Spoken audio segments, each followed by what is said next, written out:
Earlier on, I ripped out a deck that was downright dangerous. All the joist and bearers have been replaced. Now I can finish the job. All right, I am ready to put the decking boards down. Now, depending on your budget, will determine what boards you go. The old deck, that had treated pine, but I've spent a bit more money and gone with a hardwood deck. For us Victorians, we call it Merbau. Everyone else in Australia, it's Merbau.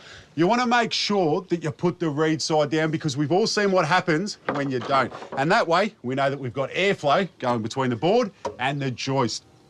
For the first board, I've just set up a string line because timber's not always straight. Once that's set in place, I can work the rest of the boards off that.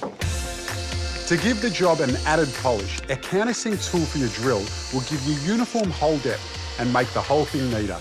Now, you can use nails to fix down these boards, but I'm going with screws just to give it a bit more life. Also, when you're laying them out, make sure that you leave a gap because they're outside, they're going to get wet and then they're going to dry out, which means they're going to expand and contract. So a gap between 4 to 5 mil will make sure there's plenty of room for movement.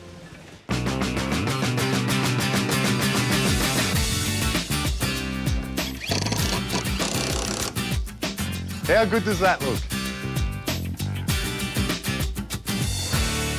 All right, it's back to our pergola. First up, I'm putting these perimeter beams up. That way, our rafters have somewhere to sit on. Now, for our span, I'm using some 190 by 45.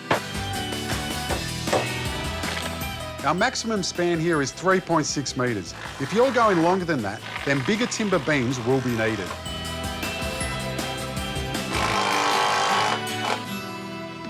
As you can see, there's existing whaling plates up here, which means there must have been a pergola, but I would say it was built like the deck because it was gone by the time we got here.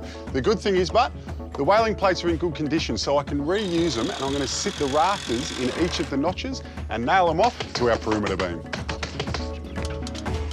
The pergola's up and it looks great. Now, we're not putting a roof on this. We've decided to keep it open. With all this greenery around, you can grow a vine over it and it'll look fantastic.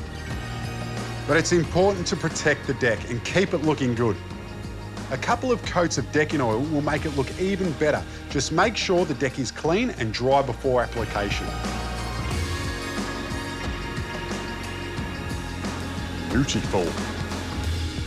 Because our deck at the highest point is more than a metre off the ground, that means we need to put a handrail up, and I'm going to be putting it along this whole side. Now, if you remember before, the old handrail, it had it. It was wobbling everywhere, it wasn't doing much of a job.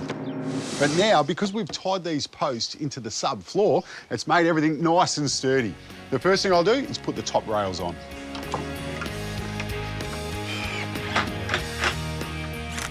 For the balustrade, I'm using some stainless steel wire. I've made up this template and spaced out the holes at 80 mil apart. I'm going to clamp them to each post and drill all the holes.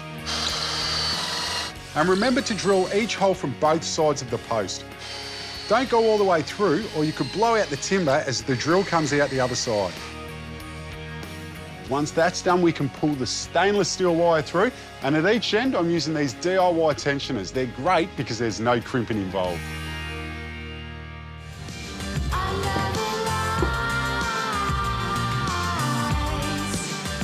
This deck has gone from a horror show to a real statement for the front of this house.